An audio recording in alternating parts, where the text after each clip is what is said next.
നമസ്കാരവും അർപ്പിച്ചുകൊണ്ട് ഞാൻ എൻ്റെ ഭരതനാട്യം റിസൈറ്റലിലേക്ക് കടക്കുകയാണ്. ആദ്യത്തെ ഐറ്റം ഒരു ഗണേശ മല്ലാരിയാണ്. ഇതൊരു ഭയങ്കര ചെറിയ ഐറ്റമാണ്.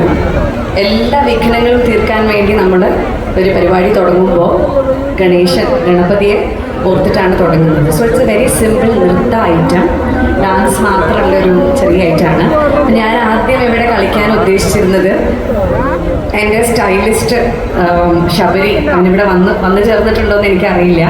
അപ്പോൾ ഷബു എൻ്റെ അടുത്ത് പ്രത്യേകം പറഞ്ഞു ഭൂമീന്ദ്ര ഷൈനും കളിക്കണം ചേച്ചിന്ന്. പക്ഷേ കൊച്ചിയിൽ നിന്ന് ഇവിടെ എത്തിയിട്ടുണ്ടോയെന്ന് എനിക്കറിയുന്നില്ല. പക്ഷേ അനുമോള് ഈ കഴിഞ്ഞ 30-ാം തീയതി ഞാൻ ചെന്നൈയിൽ പെർഫോം ചെയ്തപ്പോൾ ഞാൻ അനുവിനെ ഇൻവൈറ്റ് ചെയ്തിരുന്നു. അപ്പോൾ അനു 30-ാം തീയതി ഒരു ഹാഫ് ഡേ ബ്രേക്കൊക്കെ എടുത്ത് എൻ്റെ പെർഫോമൻസ് കാണാൻ വേണ്ടി ചെന്നൈയിലെത്തി. അതെനിക്ക് വളരെ സന്തോഷമായി.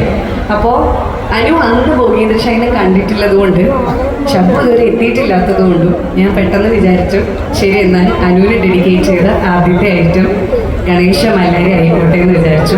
നൃത്തം പഠിച്ച ആരെങ്കിലുമൊക്കെ ഈ കൂട്ടത്തിലുണ്ടോ? ഉണ്ടോ?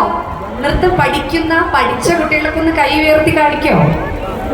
കുറച്ച് പേര് പഠിച്ച ആൾക്കാർ ഇത്രയുണ്ടോ? ഭരതനാട്യം പഠിക്കുന്നവരൊക്കെ നോക്കട്ടെ. കുറച്ച് പേരുണ്ട്. അപ്പൊ ശരി തുടങ്ങല്ലേ?